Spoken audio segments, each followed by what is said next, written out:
제가 왜 이렇게 불안이 많을까? 저는 기본적으로 불안이 많은 사람이에요. 음식에서 뭔가 컴플레인이 걸릴 만한 일이 있어요. 뭐 세수세미가 나오든 머리카락이 나오든 뭐 벌레가 나오든 내 머리카락인가 보다. 먹는 거죠. 근본적인 문제는 해결 안 되고 증상만 없애는 거기 때문에 계속 문제가 올라와요. 그럼 어떻게 돼요? 약을 평생 못 끊어요. 이거를 해결할 수 있는 키워드가 뭐가 있을까를 고민했는데 제가 생각했던 거는 이 세 가지예요. 첫 번째. 네, 안녕하세요. 정신과 의사 이광민입니다. 사실은 오는데 1시간이 넘게 걸리더라고요. 저희 병원에서. 진료를 보고 왔거든요.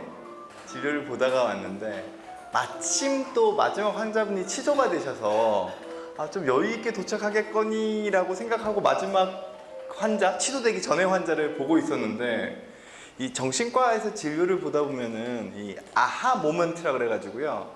뭔가 이렇게 딱 깨달음을 얻는 시간이 있어요. 그러면은 진료를 끊지를 못해요, 제 성격이. 그래서 예상했던 것보다 좀 늦게 출발하는 바람에 시간에 빠듯하게 도착했는데 다행히 한 5분, 10분 좀 딜레이가 돼서 그래도 뭐라 그래요? 조금 숨 고르고 여러분들을 만나게 되는 것 같습니다. 도서관에서 강의를 하는 건 이번이 두 번째입니다. 첫 번째는 의정부 쪽에 있는 도서관에서 한번 강의를 한 적이 있었고요. 그때는 제가 책을 쓰기 전이었어요. 그래서 보통은 책을 쓰셔야지 강의를 하실 수 있으신데 이 주제는 선생님밖에 못 하실 것 같아서 강의를 부탁드립니다 라고 하고는 저한테 죽음에 대한 강의를 부탁하시더라고요. 그래서 제가 아직까지는 죽음에 대한 건 다룰 만한 나이가 아닌데 그래도 뭐 어찌저찌 하기는 했었죠. 어찌됐건 저는 정신과 의사고요. 기본적으로 정신과 레지던트를 했고 원래는 소아청소년 정신의학을 좀 하고 싶었었습니다. 대학원도 이제 소아청소년으로 하고 석사도 그렇게 하고 딱 그러니까 얘는 소아청소년 할 애야 라고 하니까 이제 입원 환자를 소아청소년 어마무시하게 많이 봤어요. 그래서 전공의 할 때는 소아청소년을 진짜 많이 봤는데 진료를 보다 보니까 소아청소년이 쉽지가 않더라고요. 그때는 제가 아직 인격적으로 성숙하기 전이라 그래서 소아청소년 정신의학을 하려고 그러다가 제가 어느 순간 소아청소년을 포기하겠다고 마음을 먹었냐 하면 소아청소년의 문제는 소아청소년의 문제가 아니다는 걸 깨닫는 순간 제가 소아청소년을 못하겠다고 느꼈어요. 즉 입원도 할 정도로 심각한 아이들이 올 때 대부분 부모에 의해서 끌려와서 부모님이 얘가 정신적으로 문제가 있어요 라고 하는데 옆에서 얘기를 쭉 듣고 있으면 엄마 아빠가 환자예요. 근데 거기다 놓고 제가 당신이 환자니까 당신이 입원하세요 라고 할 수 없잖아요. 근데 거기서 고스란히 엄마 아빠의 불편함을 경험해야 되는 거는 소아청소년들인 거죠. 그래서 제가 전공을 뭘로 바꿨냐면 암으로 바꿨습니다. 제가 암 환자 정신건강을 했어요. 박사를. 그래서 암 환자들을 보면서 이제 거기서는 주로 트라우마죠. 암이 생각보다 우리 삶에 가까이 있습니다. 죄송한 말씀이지만 여기 계신 분들 중에서 반 정도는 죽기 전에 암에 걸리실 거예요. 이게 저주가 아니에요. 저주가 아니에요. 우리나라가 지금 현재 가장 최근 통계에서 평생 중에 암을 경험할 확률이 38%입니다. 근데 가까운 일본이 55%가 넘어요. 그러니까 인구 구조가 지금 일본을 쫓아가고 있기 때문에 우리 세대는 같은 세대잖아요, 그죠? 우리 세대는 아마 일본처럼 50% 이상 경험을 할 거예요. 그러면은 이 암이라는 게 예전처럼 절망적이냐면 그렇지가 않아요. 그러니까 제가 이런 말씀을 드리는 거죠. 우리가 결국에는 인생을 살아가면서 나든 우리 가족이 한 번쯤은 걸릴 수 있는 마치 코로나 같은 질병이 암이 되게 된 상황이거든요. 근데 이런 것들이 우리가 어떻게 보면 일상 중에 있는 트라우마죠. 그래서 그 다음에 이게 트라우마에 대한 거를 공부를 하고 나니까 제가 정신과 진료에 있어서 약간 올라운드 플레이어가 돼버렸어요. 왜냐면 우리가 정신과에 오시는 대부분의 분들은 뭔가 상처가 있는 거예요. 그 상처는 뭐예요? 트라우마 때문이에요. 그게 뭐든 간에. 근데 그 트라우마에 대한 걸 파악하지 않고 당신이 정신적으로 이상하니까 그러면 치료로 약을 먹읍시다가 돼버리면은 근본적인 문제는 해결 안 되고 증상만 없애는 거기 때문에 계속 문제가 올라와요. 그럼 어떻게 돼요? 약을 평생 못 끊어요. 최근에는 어찌됐건 이 시대의 명저죠. 제가 이런 얘기를 하면서도 되게 부끄러워요. 그리고 왜 책 제목을 이렇게 어렵게 지어가지고 저도 가끔씩 헷갈려요. 이 책을 쓰면서는 사실 책을 기획할 때부터 청년층을 대상으로 쓰긴 했습니다. 그리고 청년층에 대한 거를 제가 고민하면서 느꼈던 거는 청년층이 가지고 있는 여러 가지 고민 역시도 트라우마예요. 근데 그 트라우마의 주체는 누구냐? 이 사회이거나 이 시대의 그 시대의 부모님 세대거나 라는 생각들을 좀 많이 했어요. 즉 지금 청년들이 가장 제가 느끼기에 어렵다고 느끼는 건 인생을 치열하고 열심히 살아갈 자신이 없어요. 정확하게 얘기하면 자신이 없다기보다 희망이 없어요. 그러니까 내가 열심히 해야 되나? 이걸 고민하는 거거든요. 근데 그 기준치가 왜 생겼을까? 열심히 살면 그만큼의 성과물은 차곡차곡 쌓이기 마련인데 이거는 망고불변의 진리거든요. 근데 왜 지금 청년층은 열심히 했을 때 내가 과연 그만큼의 성과를 얻을 수 있을까를 고민할까? 근데 저는 그거를 부모 세대의 기대치가 너무 높았기 때문이라고 생각해요. 그리고 부모님 세대는 그런 시대를 사셨어요. 어느 정도의 노력을 하면은 결과가 담보되던 시대였어요. 고소성장기 시기. 대학을 나오면은 대기업에 취직할 수 있고, 그러면 자연스럽게 어느 정도 중산층 이상의 가정을 꾸릴 수 있는, 개천에서 용날 수 있는 시기. 근데 사실 부모님 세대가 어느 순간부터 그 희망을 잃은 상태에서 자식들에게는 엄청난 투자를 하면서 너희도 열심히 살아서 엄청나게 훌륭한 사람이 돼야지를 강요했는데, 지금은 그렇지 않죠. 진짜 차곡차곡 한층 한층 쌓아올려야 되는 시대거든요. 삶에서의 성취도를. 사실 제가 오늘 아까 전에 말씀드렸던 그 아하 모먼트, 제 환자랑의 아하 모먼트가 사실 이거랑 관련이 있는데요. 마지막 환자가 저한테는 이제 대학교 3학년, 사회공포증이 있는 대학교 3학년 친구인데 학교 생활이나 대인관계나 이런 것들 너무 힘들어요. 그리고 본인 스스로의 자존감이 너무 낮아요. 자존감이 낮은 걸 떠나서 본인 스스로를 너무 비하해요. 나는 재능도 없고 능력도 없고 말수도 없고 사회적으로도 사람들이 날 별로 안 좋아할 거고 누가 보더라도 제가 하는 행동들은 이상할 것 같고 이거에 그냥 똘똘똘똘 뭉쳐있는 친구거든요. 근데 저한테 그러는 거예요. 제가 그래도 선생님이 나름대로 그 정신과 의사 중에서는 방송을 좀 많이 나가는 선생님 중에 한 명인데 선생님이 이 정도 되는데 어느 정도 걸렸을 것 같니? 거기가 쭈뼛쭈뼛 1년? 이러는 거예요. 그래서 내가 그래도 방송 짬밥이 이제 근데 1년밖에 안 됐다고? 그럼 2년? 이러는 거예요. 여기서 제가 느꼈던 아하 모먼트가 뭐냐면은 이 친구가 가지고 있는 삶의 성취를 만들어내는 데까지 걸리는 시간을 엄청 짧게 생각하는 거예요. 우리는 무언가를 만들어내려고 그러면은 꽤 긴 시간이 필요해요. 제가 정신과 의사, 진료적인 측면에서 제가 정신과 의사로서 자신감을 가지기 시작한 시기는 한 7, 8년 전이에요. 제가 그 펠로우 임상 강사를 할 때. 그제서야 제가 내가 이제는 어떤 환자가 있어도 어느 정도 진료를 잘 볼 수 있겠구나라는 자신감이 그때 생겼거든요. 그때가 30대 중반이에요. 그러면 이미 제가 의과대학 20살 때 들어왔을 테니까 이미 한 15년 정도를 의료계에 있고 나니까 그제서야 제가 제 일에 대한 자신감이 생겼거든요. 네. 근데 이 친구는 그런 기간들을 다 짧게 보는 거예요. 단시간 내에 엄청난 마스터를 해야 된다고 생각을 하는 거죠. 그러니까 어때요? 나는 계속 모자라는 것 같은 거예요. 자기는 아무리 해도 안 되거든요. 1년 만에. 주변에 있는 사람들은 다 아는 것 같대요. 근데 주변에 있는 사람들이 뭐 선배들을 얘기하는 거야? 교수님을 얘기하는 거야? 자기 동료들이래요. 너 도저히 기적이죠. 20대 초반에 거기서 뭐 엄청 잘하는 애가 있고 못하는 애가 있고 그게 엄청난 차이는 아닐 거 아니에요. 저 위에 있는 선배가 봤을 때는 가짠쳐. 근데 얘는 그 미묘한 차이를 자기는 재능이 없고 남들보다 훨씬 뒤떨어지고 나는 이 길로 가면 안 되는 것 같아. 이렇게 생각하는 거예요. 꾸준하게 할 생각을 하지 않고. 거기서 제가 아하 모먼트가 온 거였거든요. 그래서 한참 붙잡고 실험을 한 거예요. 이건 인지율복이다. 네가 파악하는 인생에서의 길을 한참 길게 노력해가지고 결과물을 뽑아내야 되는데 그게 아니라 남들 다 단기간에 쉽게 뽑아내는 것 같으니까 너가 스스로 패배자라고 느끼는 거 아니냐. 근데 실제로는 그렇지 않다는 거죠. 우리는 길게 가야 되거든요. 그래서 책에서 다룬 내용은 사소한 불안들에 대한 내용입니다. 그리고 이 사소한 불안들은 거의 다 저의 얘기가 많아요.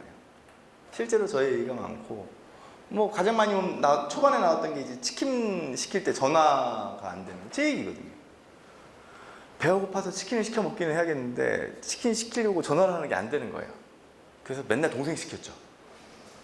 결혼하고 난 다음에 와이프를 시켰어요. 아, 요즘은 배민이랑 쿠팡이츠가 있으니까 너무 좋아요. 예. 내가 굳이 전화를 안 하면 되거든요. 근데 가끔 주문이 잘못 오잖아요. 예. 예를 들어서 나는 뭐 거기다가 뭐 예를 들어서 햄버거도 같이 시켰는데 햄버거는 안 오고 치킨만 왔어요. 그러면은 전화해서 따져야죠? 그건 못 따져요. 그 이제 와이프 부탁하죠. 전화 좀 해줘. 진짜 별거 아니잖아요. 전화해서는 뭐 제가 주문했는데 햄버거가 안 왔어요. 근데 제 머리 안에서는 햄버거가 안 왔다는 걸 증명해 보세요. 먹고 난 다음에 요즘 시켜놓고는 다 먹고는 배달 안 왔다고 지금 뻥치는 사람들이 얼마나 많은데 당신 그렇게 살지 마 이러면 어떡하지? 걱정이 드는 거죠. 사실 그럴 일은 없죠. 없지만 머리 안에서 그런 생각들이 막 드니까 진짜 소소한 걱정이거든요. 예전에 이제 짜장면을 시키면 대학교에서는 짜장면 많이 시켜 먹었잖아요. 당구장에서 시켜 먹고 뭐 PC방에서 요즘 음식이 다 나오지만 옛날에 다 시켜 먹었어야 됐거든요. 그러면 선배가 저보고 이제 후배니까 짜장면 좀 시켜, 뭐 탕수육 좀 시켜. 야, 그리고 단무지 많이 달라 그러고 군만두 서비스 달라 그래. 와. 단무지를 많이 달고 군만두까지 달라고? 돈도 안 내고? 음식에서 뭔가 컴플레인이 걸릴 만한 일이 있어요. 뭐 새수세미가 나오든 머리카락이 나오든 뭐 벌레가 나오든. 내 머리카락인가 보다. 먹는 거죠. 굳이 그거 가지고 사람 불러가지고는 이 머리카락 나왔어요 라고 얘기했을 때 그 사람도 당황하고 나도 좀 불편한 그 시간이 싫어요. 그 환불 관련된 거죠. 내 물건을 산 다음에 사이즈가 안 맞아요. 당연히 바꾸면 되죠. 저희 와이프는 너무 그걸 열심히 해요. 집에 계속 택배가 왔다가 나갔다 그래요. 근데 그거를 제가 하는 것도 아닌데 불편해요. 저 가게는, 저 온라인 쇼핑몰은 우리 와이프 때문에 얼마나 머리가 아플까. 그리고 저 택배 기사님은 무슨 고생을 저렇게 하시나. 사실 따지고 보면 다 돈 받고 하는 거죠. 그리고 그 어떤 쇼핑에 관련된 여러 가지 비용에 다 포함되어 있으니까 그런 서비스들을 해주는 걸 거 아니에요. 여튼 그런 상황도 있는데 저는 백화점에서 물건을 사서 뭐 하자가 있으면 못 바꿔요. 바꿔도 되는데. 이런 것들이 결국엔 뭐냐면은 내가 나를 챙기지 못하고 남들을 챙겨주는 거예요. 남들 앞에서는 성인군자예요. 저한테 맨날 주변에 있는 분들이 뭐라 그러냐면 저나 우리 가족에게 와 정말 정신과 의사 남편을 둬가지고 너 정말 행복하겠어. 야 저런 아빠가 있으니까 너 얼마나 마음이 좋니? 야 아들 너 정말 든든하시겠어요? 그러면 저희 가족이 전부 다 혀를 끌끌 차면서 저 인간이랑 같이 한번 사시면 절대로 저런 소리가 안 나올 텐데 너무 억울하다고 짜증을 내는 거예요. 그러니까 저만 하더라도 밖에서는 남자한테 다 맞춰주고 배려해주고 내 거 손해보고 희생하면서도 막상 집에 갔을 땐 그렇지가 못한 거죠. 제가 왜 이렇게 불안이 많을까? 저는 기본적으로 불안이 많은 사람이에요. 예. 지금이야 조금 나아졌지만 옛날에는 전혀 그렇지 않았어요. 진짜 말도 못하고 뭐 앞에 나서는 거는 상상도 못하고요. 쭈삣쭈삣거리고 항상 수업도 학교 동기들하고 같이 수업 듣는 게 저희가 예과 때는 교양이 있거든요. 네, 예과 때는 교양이 있는데 다 같이 수업 듣는데 저 혼자서 동기들하고 수업 듣는 게 조금 뻘쭘하고 뭔가 좀 불편해가지고 혼자서 막 이렇게 이상한 수업 따로 듣고 막 이랬었거든요. 근데 지금은 성격이 많이 바뀌었죠. 근데 그래도 지금 불안이 좀 관리를 하고 있는 거예요. 근데 저는 왜 불안이 이렇게 강할까를 봤을 때 첫 번째는 트라우마예요. 아까 말씀드렸잖아요. 우리는 트라우마를 공유하고 있다고요. 근데 저는 기본적으로 사람에 대한 트라우마가 엄청 강한 게 있어요. 제가 중학교 3학년 때, 중학교 3학년 졸업하기 얼마 전이에요. 말도 못하는 집단 구타를 한번 당한 적이 있어요. 진짜 얼굴이 다 깨졌어요. 얼굴이 다 깨져서 진짜 진짜 그때 이상한 애를 건드렸다가 걔가 패거리가 있는지 몰랐죠. 근데 그때 기억이 저는 사람에 대한 약간 트라우마 같은 걸로 남아있어요. 그래서 누군가가 감정적으로 누가 확 올라오잖아요. 그럼 저는 기본적으로 쫄아요. 어쩔 수 없어요. 움츠러들어요. 제가 그때 중3이고 제 동생이 중학교 1학년 같은 학교를 다녔어요. 그러니까 제가 그렇게 막 구타를 당하고 있는 걸 제 동생도 본 거예요. 근데 제 동생은 저랑 다르게 좀 의협심이 있거든요. 그러면 같이 와가지고는 저를 때리는 중3 선배들을 조금 같이 맞서서 형제가 이렇게 같이 싸워주면 얼마나 멋있어요. 그럼 좋은데 동생도 이제 차마 중3 형들을 건드렸다가 보복당할까 두려우니까 1층에 있는 학교 유리창을 다 깨고 다녔대요. 근데 동생은 이제 본인의 그런 트라우마를 그런 식으로 풀어낸 거겠죠. 근데 저 같은 경우에는 그냥 완전히 그냥 삼켜버렸잖아요. 그러니까 제 안에 어딘가에는 남아있는 걸 거예요. 그러니까 저도 모르게 불안한 거겠죠. 근데 이런 불안은 좋은 불안은 아니죠. 두 번째 이유는 제가 왜 그런지 모르겠지만 어느 순간부터 저한테 그렇게 중요하지 않은 사람들한테도 인정받고 싶어하는 욕구가 생겼어요. 이거는 나 스스로에 대한 자존감과도 연결되어 있을 수도 있어요. 얼마 전에 되게 옛날 방송을 봤는데 한 1980년대? 90년대? 이때 방송이었는데요. 아나운서가 되게 버벅거리면서 못하는 거예요. 깜짝 놀랐어요. 근데 지금은 유튜브만 틀어도 너무 잘하잖아요. 그러니까 지금은 우리가 가지고 있는 모든 펑션, 사회적인 역할에 대한 기준치가 너무 높아져 있어요, 다. 네.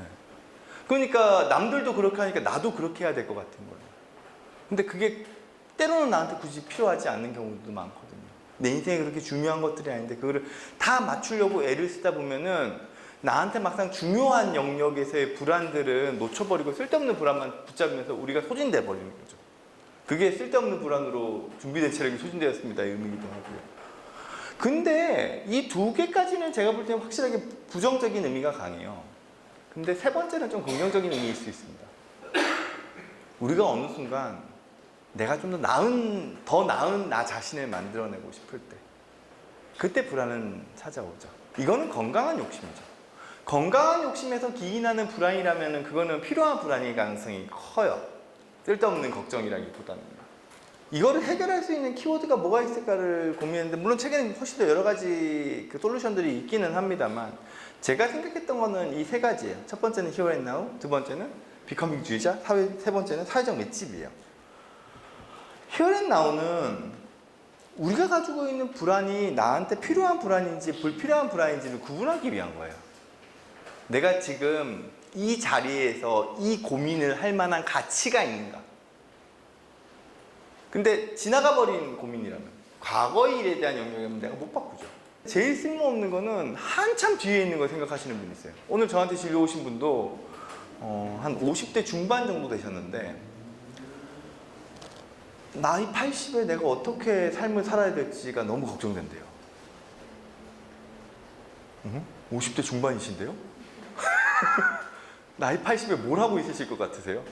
뭔가는 하고 있겠죠. 근데 그때 내가 인생을 어떻게 살아갈지 너무 걱정돼요.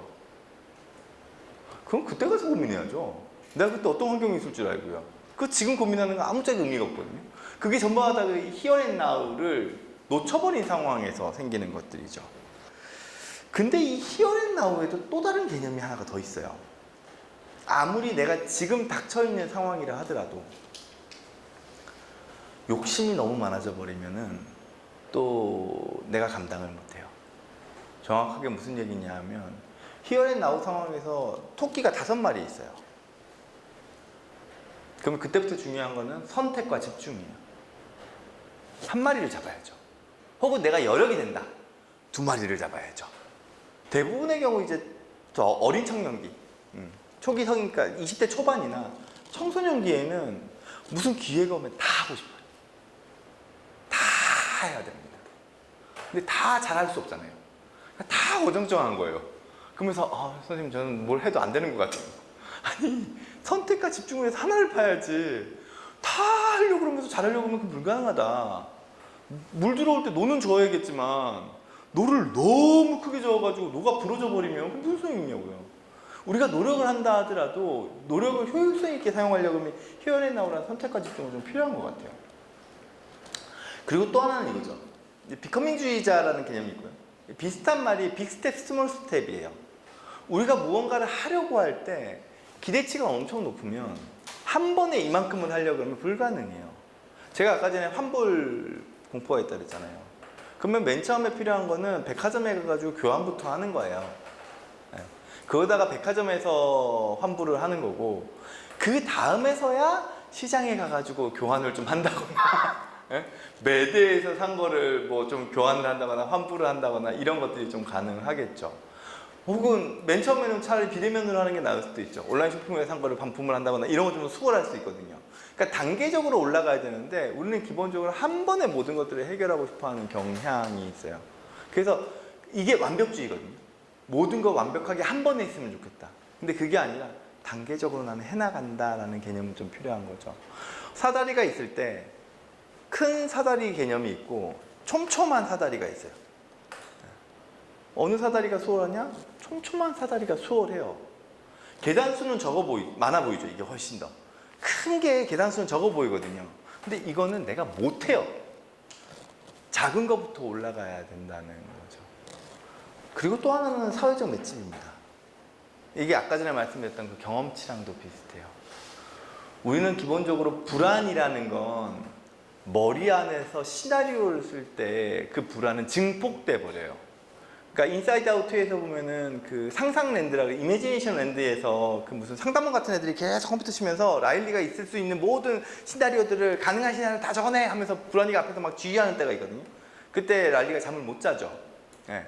근데 우리가 머리 안으로 상상하는 거는, 머리 안으로 불안하는 거는 우리의 불안을 해결해 주지 않아요. 그건 망고불면의 심리예요. 내가 머리 안에 있는 불안을 줄이려고 그러면 내가 실제로 그 상황이 닥쳐야 돼요. 근데 우리는 본능적으로 뭐가 있냐면 회피 기제가 있어요. 두려운 상황이 있으면 피한 다음에 머리 안으로 이 상황이 됐을 때 얼마만큼 힘들지라는 걸 머리 안으로 상상해요. 그러면서 내가 회피하는 거에 대한 이유를 여기서 찾아요. 아, 나 이래서 하면 안 돼. 그게 반복돼 버리면 나는 계속 뒤로 빠지고 그게 더 심해지면 은둔형 외톨이로 가요. 대인관계를 할 때도 마찬가지예요. 내가 이렇게 했다가 상대방이 거절하면 어떡하지? 이런 걸 하기 시작하면 뭐 얘기도 못 꺼내요. 저한테 오는 친구 중에서는 어떤 친구가 있냐면은 대학교 수업 레포트 다 했어요. 과제 다 했어요. 제출을 했는데 교수님의 표정이 안 좋으면 어떡하기 때문에 제출 안 하는 거예요. 그냥 성적을 날려요. 내기만 하면은 설령 뭐라도 C라도 받을 거 아니에요. 안 되면 뭐 B, 운 좋으면 B라도 맞을 거고 뭐. 근데 실제로 못하지도 않았어요.